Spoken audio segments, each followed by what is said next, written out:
एक सवाल, अगर परिवार में कमाने वाले व्यक्ति का ही एक्सीडेंट हो जाए तो उस केस में क्या हमारे पास फाइनेंशियल बैकअप है, क्या फाइनेंशियल प्रोटेक्शन है? ये आज के समय में एक इंपॉर्टेंट प्रश्न हो जाता है। वहीं अगर दूसरी तरफ मैं आपको सूचना दूं कि आप मात्र साल का 20 रुपए पे करेंगे, इसमें भारत सरकार आपको 2 लाख रुपए का दुर्घटना बीमा देगी। जी हाँ, आप देंगे सिर्फ साल का 20 रुपए, जिसमें कि एक चाय और एक समोसा भी नहीं आ पाता, उससे भी कम प्राइस में, और इससे ज्यादा का बहुत से लोग गुटखा भी खा जाते हैं, आप लोग जानते हैं फैक्ट। इस स्कीम के बारे में काफी लोगों को बिल्कुल नहीं पता है, और जिनको पता उन्हें लगता है कि इसमें सारे तरीके के डेथ बेनिफिट आ जाते हैं अंडर द कवर। इस वजह से आज की वीडियो में हम समझेंगे प्रधानमंत्री सुरक्षा बीमा योजना के बारे में डिटेल में कि कौन ये योजना ले सकता है, कौन नहीं ले सकता है, इसकी कंडीशंस क्या है, क्लेम कब मिलता है, क्लेम कब रिजेक्ट हो सकता है और कैसे आप क्लेम कर सकते हैं, सब कुछ। हेलो एवरीवन, बहुत बहुत स्वागत है आप सभी का। आप देख रहे हैं यू द रियल। मैं हूं आपका अपना निजी सलाहकार अमित राज शर्मा।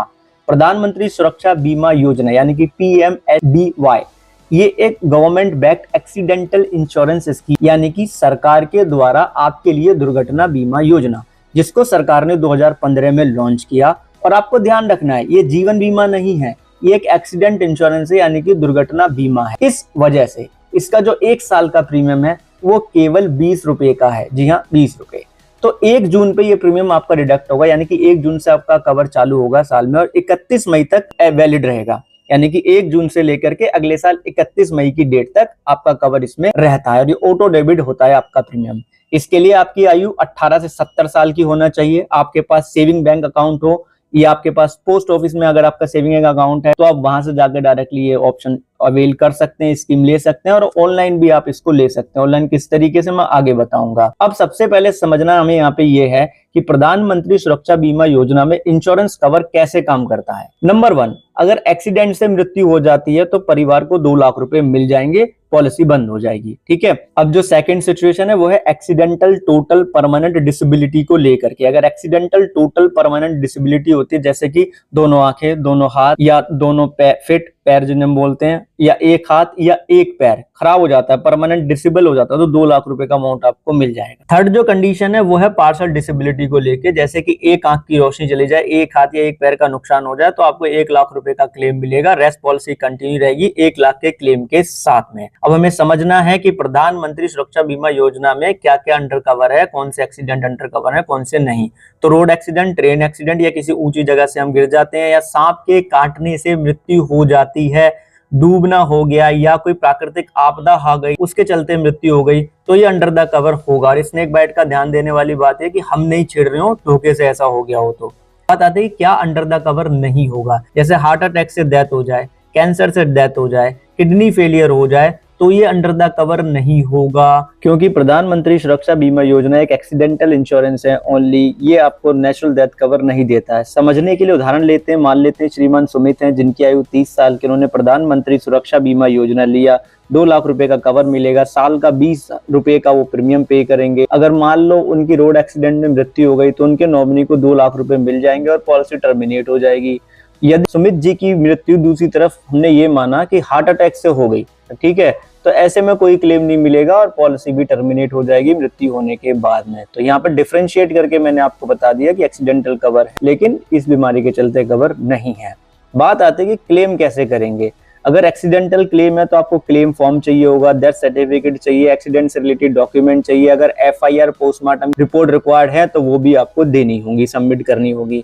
डिसेबिलिटी होगी तो मेडिकल रिपोर्ट के साथ में डिसेबिलिटी सर्टिफिकेट आपको सबमिट करना होगा, तभी आपका क्लेम फाइल होगा, अन्यथा नहीं हो पाएगा। ठीक है। कवरेज कब स्टॉप हो जाएगा, यानी कि पॉलिसी स्वतः ही अपने आप कब बंद हो जाएगी, जब आप पूरी तरीके से 70 साल के हो चुके होंगे कंप्लीटेड तब, या फिर आपने अपना बैंक अकाउंट क्लोज कर दिया हो, या जिस पोस्ट ऑफिस से आपने ये लिया है उस पोस्ट ऑफिस में सेविंग अकाउंट आपने बंद कर लिया हो, या आपने प्रीमियम का मिनिमम जो अमाउंट है वो मेंटेन ना किया हो, या एक से ज्यादा आपको प्रधानमंत्री सुरक्षा बीमा योजना आपको अलॉट हो गई हो, तो उस केस में ये पॉलिसी टर्मिनेट हो जाती है। अब 1 मिनट हम यहाँ पे प्रधानमंत्री सुरक्षा बीमा योजना का कंपैरिजन कर लेते हैं प्रधानमंत्री जीवन ज्योति बीमा योजना से।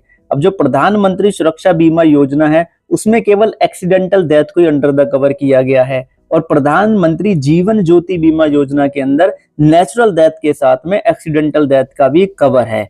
यानी कि अगर दोनों को आप एक साथ लोगे तो 20 रुपए आप पे करोगे प्रधानमंत्री सुरक्षा बीमा योजना का और 436 रुपए हर साल पे करोगे प्रधानमंत्री जीवन ज्योति बीमा योजना का। यानी कि कम 456 रुपए का सालाना प्रीमियम जाएगा और 4 लाख रुपए का कवर रहेगा। एक्सीडेंटल भी कवर हो गया, नॉन एक्सीडेंटल भी कवर हो गया, झंझट ही खत्म। ठीक है, तो अगर आपका बजट अलाउ करता है तो फिर आप ये दोनों ही एक साथ ले लेना, नियर बाय पोस्ट ऑफिस या बैंक जाकर के डायरेक्टली। ठीक है, अब ये लिंक मैंने आपको वीडियो के डिस्क्रिप्शन में दिया हुआ है, myscheme.gov.in/scheme/PMSBY। ठीक है, इस पे आप क्लिक कर लोगे या टाइप कर दोगे, मैंने बता दिया आपको, तो आपको ये इंटरफेस ओपन हो जाएगा जहां पे आप इस प्लान की एलिजिबिलिटी क्राइटेरिया भी चेक कर सकते हो, डिटेल भी आप खुद से देख सकते हो, एप्लीकेशन फॉर्म भी देख सकते हो, बेनिफिट भी देख सकते हो, क्या क्या डॉक्यूमेंट रिक्वायर्ड है।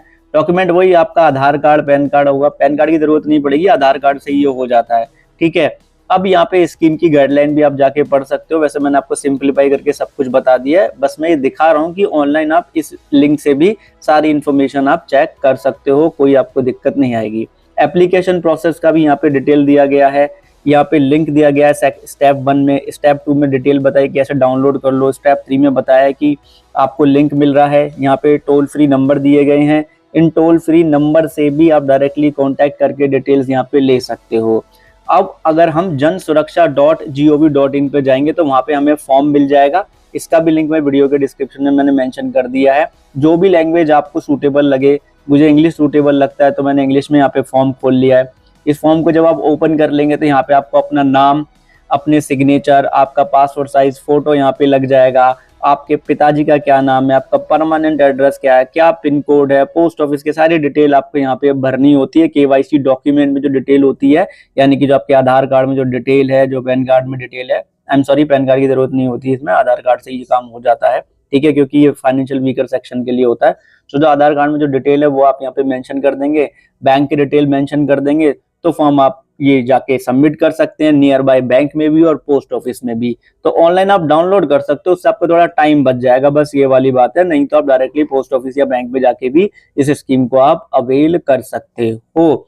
अब बात आती है यहाँ पे कि हम खुद से एलिजिबिलिटी चेक कर सकते हैं क्या। तो प्रधानमंत्री सुरक्षा बीमा योजना का जो माई स्कीम वाला पेज है उस पर चेक एलिजिबिलिटी का ऑप्शन भी है, उस पर आप क्लिक करके यहाँ पे आप सबमिट कर देंगे कि आपकी एज क्या है, आपके पास लिंक बैंक या पोस्ट ऑफिस सेविंग अकाउंट है या नहीं, सबमिट कर देना तो इस तरीके का पॉपअप आ जाएगा। तो सबसे सिंपल तो मेरी नजर में यही है कि नियर बाय ब्रांच चले जाओ, वैसे भी बैंक आप जाते रहते होगे, पोस्ट ऑफिस आप जाते रहते होगे, वहां से जाके डायरेक्टली ले लो, वो सबसे ज्यादा सिंपल यहाँ पे रहने वाला है। बस ऑनलाइन कैसे चेक करना था वो मैंने आपको बता दिया। वीडियो आपको पसंद आई है, जानकारी आपको क्लियर लगी और आप चाहते हैं कि ये इन्फॉर्मेशन दूसरों को भी पता होना चाहिए, तो प्लीज वीडियो को लाइक कर दो, शेयर कर दो दूसरों के साथ में। मैं इसी तरीके की इन्फॉर्मेटिव वीडियो आपके लिए लाता रहता हूँ, इसलिए चैनल को सब्सक्राइब करके ऑल नोटिफिकेशन बेल को ऑन कर लो। और आपके पास कोई प्लान है, उसके बेनिफिट को लेकर आप कंफ्यूज हैं या किसी प्लान के बारे में जानना चाहते हो तो कमेंट सेक्शन में जरूर लिखिएगा। चैनल पे आपको हर तरीके के लाइफ इंश्योरेंस कंपनी के प्रोडक्ट की इंफॉर्मेशन मिलेगी, अलग अलग प्लेलिस्ट अवेलेबल है, एक बार आप चेक कर लीजिएगा।